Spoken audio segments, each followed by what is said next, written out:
गायत्री हिंदी विद्यालय में आपका स्वागत है। मेरा नाम सतीश, मैं हिंदी अध्यापक हूँ।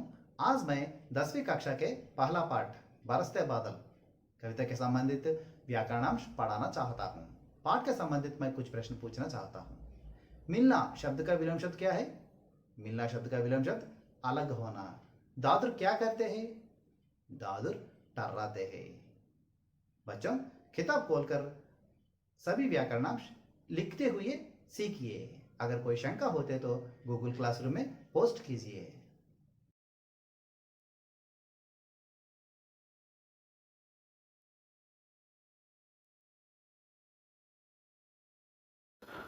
यह देखिए, कोष्ठक में दी गई सूचना पढ़िए और उसके अनुसार कीजिए। तरु, गगन, घन प्रत्येक शब्द का वाक्य प्रयोग करते हुए पर्याय शब्द लिखिए। అంటే ఒక్కొక్క పదానికి వాక్య ప్రయోగం రాయాలి, అలాగే వాటికి పర్యాయ పదాలు కూడా రాయాలి। तरु, हमें तरु फूल और फल देते हैं అంటే మనకు చెట్లు ఏం చేస్తాయి? పువ్వులు పళ్ళుని ఇస్తాయి।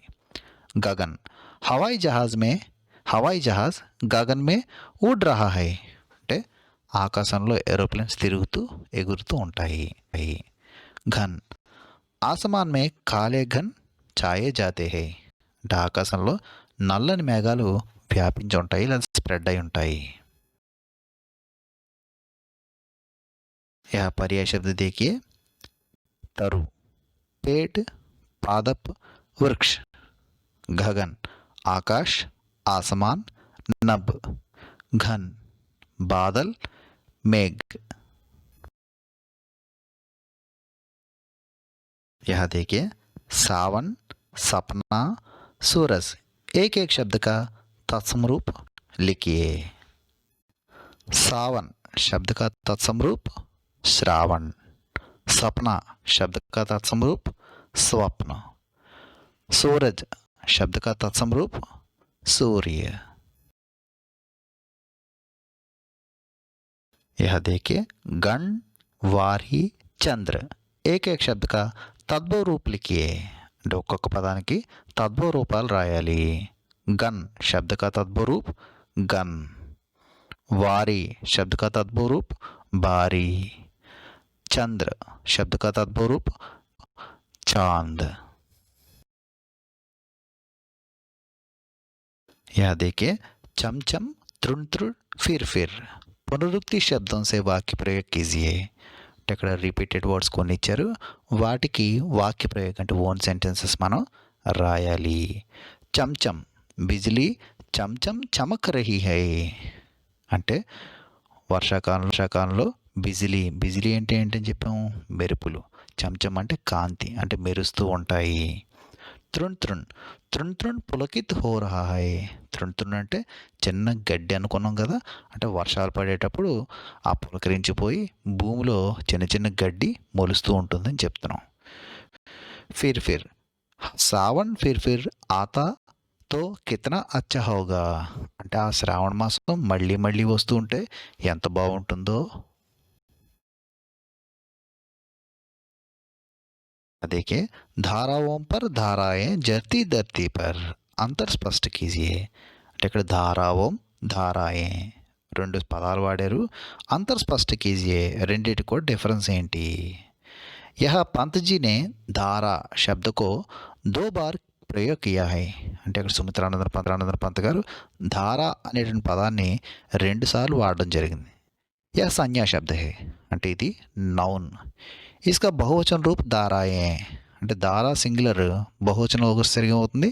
ధారాయేగా మారుతుంది। इसके साथ पर कारक जोड़ने से అంటే దాంతో పాటుగా పర్ అనే కారక చిహ్నాన్ని యాడ్ చేసాం కాబట్టి అది రూపాంతరం మార్పు చెంది దారావోం బన్ పడతా హై బన్ గయా హై అంటే దారావోమగా మారింది। यह इस प्रकार के वर्णन से వాక్య का సౌందర్య बढ़ता है అంటే వాక్యం చదివేటప్పుడు అంటే పద్యం చదివేటప్పుడు రాగతాళ భావయుక్త అంటాం అంటే పద్యం చదివేటప్పుడు ఆ పద్యం తాలూకు అందాన్ని పెంచడం కోసం కవిగారు ఈ రకంగా మార్చడం జరిగింది। देखिए ఇంద్రధనుష్ కే జూలే మే జూలే మిల్ సబ్జన్. ఇక్కడ జూలే మే జూలే అని రెండు రకాలుగా ఇవ్వడం జరిగింది. అంతర్స్పష్ట కీజియే. ఈ రెండింటికి కూడా డిఫరెన్స్ ఏంటో మనం రాయాలి. జూలే శబ్ద కా మూల రూప్ జోలా, అంటే జోలా అనేటువంటి పదంలో నుంచే ఈ జూలే అనే పదం రావడం జరిగింది. యా సంజ్ఞా శబ్ద హై, ఇది నౌన్. इसके साथ మే కారక్ కే జోడ్నే సే, అంటే ఈ జోలా అనే పదానికి మే కారక్ చిహ్నం యాడ్ అయితే అది జూలేగా రూపాంతరం చెందింది, మార్పు చెందింది. జూలే శబ్దతో జోల్నా క్రియాక రూపాంతరం, అంటే జోల్నా అనేటటువంటి వెర్బ్కి మార్పు చెందితే జూలేగా మనం ఇక్కడ రాయడం జరిగింది. బాదల్ బరస్తే హే రేఖాంకిత శబ్ద కా పదపరిచయ దీజియే. అంటే ఇక్కడ ఇచ్చినటువంటి పదంలో బాదల్ అనేటువంటి వర్డ్ని అండర్లైన్ చేయడం జరిగింది. ఈ బాదల్ అనే వర్డ్ని మనం గ్రామటికల్గా ఏ రకంగా వ్రాయచ్చు. బాదల్ని ఒక నౌన్ కింద, అలాగే జాతివాచక్ నౌన్ కింద, అలాగే దాని పుల్లింగ్ శబ్దం కింద, బహువచన్ ఆర్ కర్తాకారక్, ఇవన్నీ కూడా ఇక్కడ బాదల్ని ఉపయోగించడం జరిగింది. यह देखिए मन को भाने वाला, एक शब्द में लिखिए मन भावन. मन भावन అంటే మనకు ఫేవరెట్ అని చెప్పుకున్నాం కదా ఇందాక. సావన్ మన్ భావన్. పేడ్ పౌదే పశు పక్షి సమాస్ పహచానియే. ఇక్కడ రెండు పదాలు ఇవ్వడం జరిగింది. పేడ్ పౌదే పశు పక్షి, ఈ రెండింటి సమాసం ఏంటో మనం ఐడెంటిఫై చేయాలి. పేడ్ పౌదే ద్వంద్వ సమాస్, పశు పక్షి ద్వంద్వ సమాస్.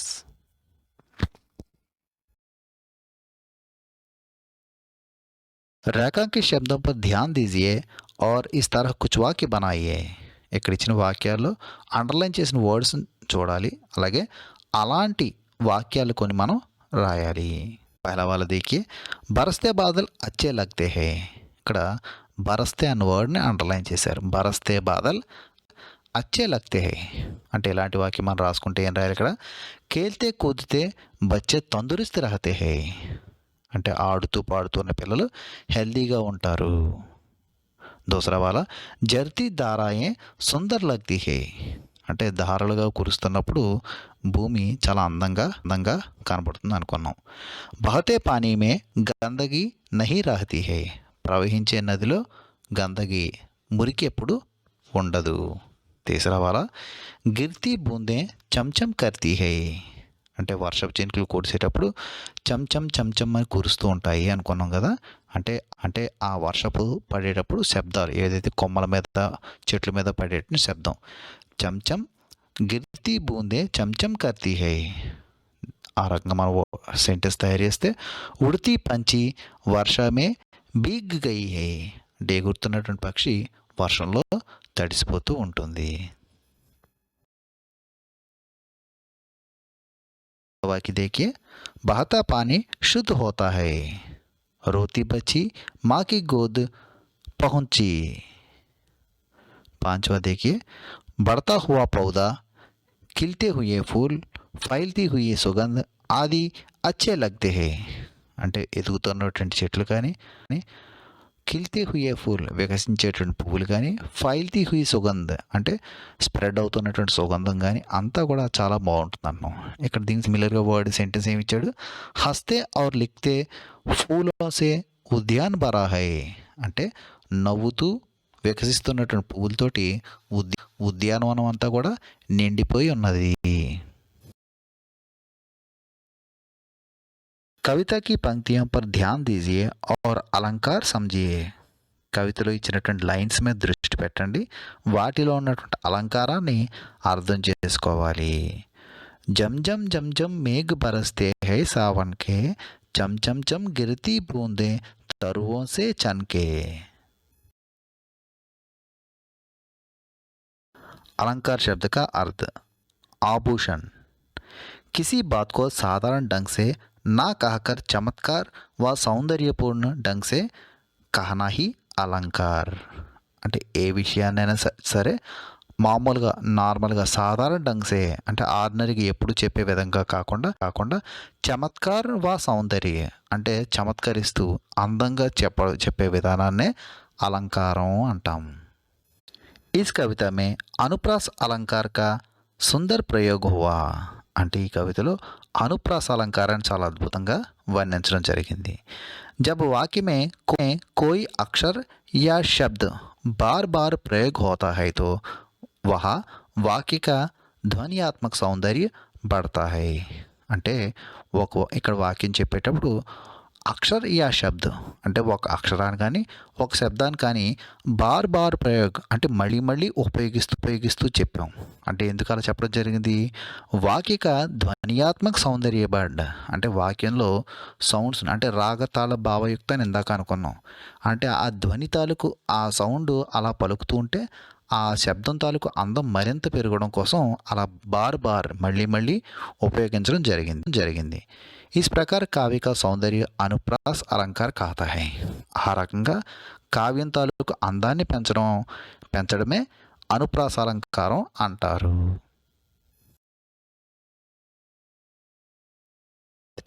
यह पाठ के संबंधित 5 प्रश्न दिया है. अपने किताब में एक बार लिखकर पढ़िए. धरती की शोभा का प्रमुख कारण वर्षा है, क्यों? अपने शब्दों में बताइए. दूसरा वाला घने बादलों का वर्णन अपने शब्दों में कीजिए. तीसरा वाला वर्षा सभी प्राणियों के लिए जीवन का आधार है, कैसे? चौथा वाला वर्षा ऋतु के प्राकृतिक सौंदर्य पर अपने विचार लिखिए. पांचवा बरसते बादल कविता में प्रकृति का वर्णन सुंदर चित्रण अपने शब्दों में लिखिए.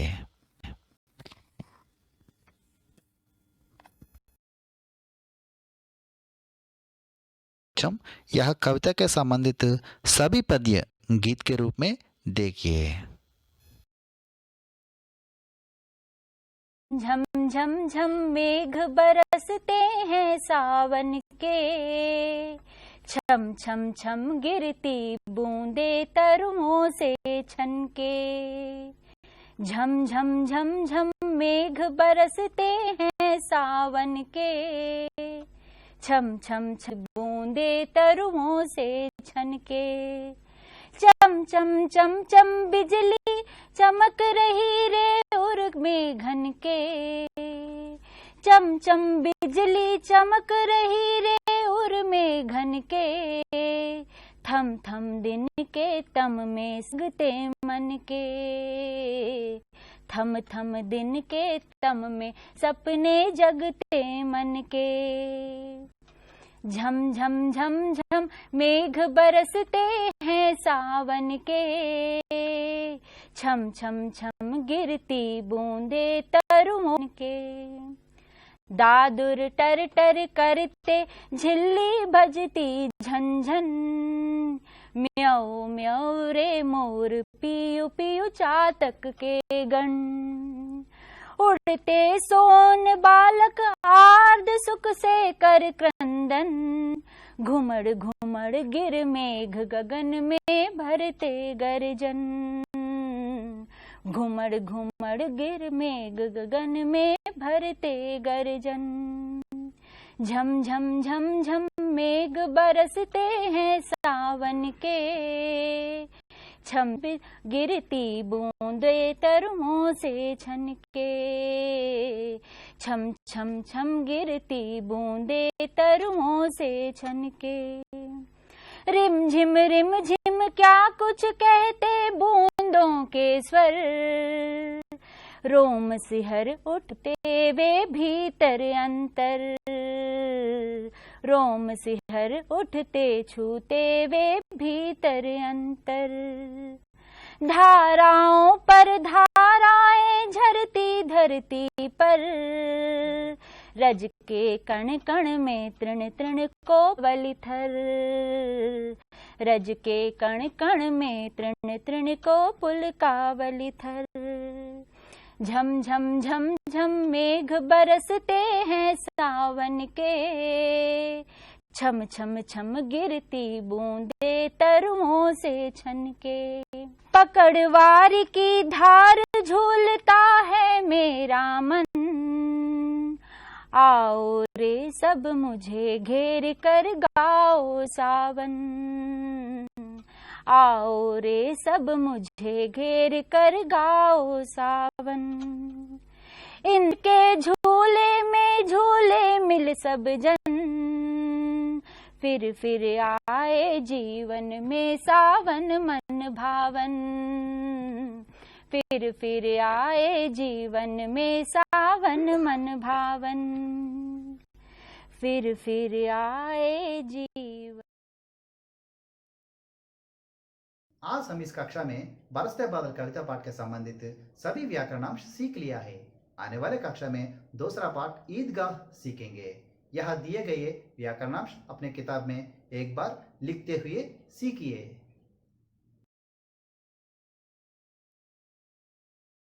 Thank you.